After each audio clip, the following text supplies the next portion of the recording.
ಎಲ್ರಿಗೂ ನಮಸ್ಕಾರ. ಯೂಟ್ಯೂಬ್ ಚಾನಲ್ಗೆ ಸ್ವಾಗತ. ನಾನೀಗ ಹುರುಳಿಕಾಳಿಂದ ಪಲ್ಯ ಮತ್ತು ಹುರುಳಿಕಾಳು ಬಸ್ಸಾರು ಮಾಡೋದನ್ನು ಹೇಳ್ತೀನಿ.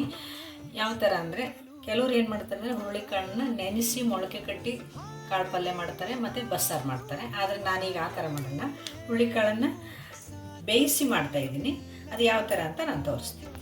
ಇದು ಹುರುಳಿಕಾಳು ಬೇಯಿಸಿದ್ದು 3 ವಿಷಲ್ ಬರ್ಸ್ಕೊಂಡು ನಾನು ಏನು ಮಾಡಿದ್ದೀನಿ ಅಂದರೆ, ಅದನ್ನು ಕಟ್ಟನ್ನು ತೆಗೆದು ಕಾಳನ್ನು ಸ್ವಲ್ಪ ತಣ್ಣಗಾಗಿಬಿಟ್ಟು ಇದನ್ನು ಕುಟ್ಟಿದ್ದೀನಿ. ದಪ್ಪ ಇದಕ್ಕೆ ಉಪ್ಪು ಖಾರ ಹಾಕಿಬಿಟ್ಟು ನಾನು ದಪ್ಪ ಕುಟ್ಟಿ ರೆಡಿ ಮಾಡಿಟ್ಕೊಂಡಿದ್ದೀನಿ. ಇದಕ್ಕೆ ನಾನೀಗ ಒಗ್ಗರಣೆ ಹಾಕ್ತೀನಿ. ಎಣ್ಣೆ ಕಾದಿದೆ, ನಾನೀಗ ಒಗ್ಗರಣೆ ಸಾಮಾನುಗಳು ಹಾಕ್ತೀನಿ. ಬೆಳ್ಳುಳ್ಳಿ ಹಾಕಿದ್ದೀನಿ, ಈರುಳ್ಳಿ ಹಾಕಿದ್ದೀನಿ, ಸ್ವಲ್ಪ ಫ್ರೈ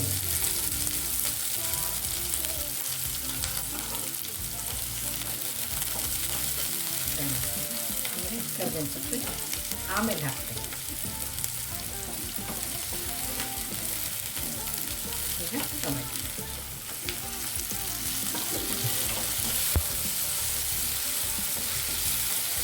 ಇದೆಲ್ಲ ಚೆನ್ನಾಗಿ ಸ್ವಲ್ಪ ಫ್ರೈ ಆಗಿ, ನೀರು ಜಾಸ್ತಿ ಬರ್ತದೆ ಬೇಡ. ಅದರಲ್ಲಿ ಈರುಳ್ಳಿ ಇದೆಯಲ್ಲ ಸ್ವಲ್ಪ ಇದು ಬ್ರೌನ್ ಕಲರ್ ಬಂದಿದೆ. ಇಷ್ಟು ಬಂದರೆ ಸಾಕು. ಈಗ ಅದು ಕಾಳು ಇದೆಯಲ್ಲ ಕುಟ್ಟಿಟ್ಕೊಂಡಿದ್ದು, ಆ ಕಾಳನ್ನು ನಾನೀಗ ಹಾಕ್ತೀನಿ.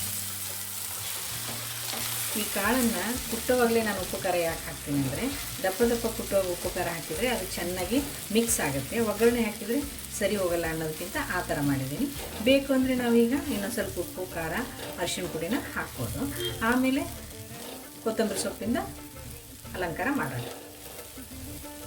ಈಗ ರೆಡಿಯಾಗಿದೆ.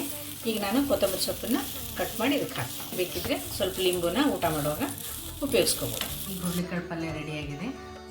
ಹುರುಳಿಕಾಳು ಪಲ್ಯ, ಜೋಳದ ರೊಟ್ಟಿ, ಈರುಳ್ಳಿ, ಸೌತೆಕಾಯಿ, ಕೆಂಪು ಚಟ್ನಿ ಪುಡಿ, ಆಮೇಲೆ ಪುಟಾಣಿ ಚಟ್ನಿ ರೆಡಿ ಇದೆ. ಮೊಸರಿನ ಜೊತೆ ನೀವು ತಿನ್ಬೋದು, ತುಂಬ ಚೆನ್ನಾಗಿರುತ್ತೆ. ಒಂದ್ಸಲ ಪ್ರಯತ್ನ ಮಾಡಿ.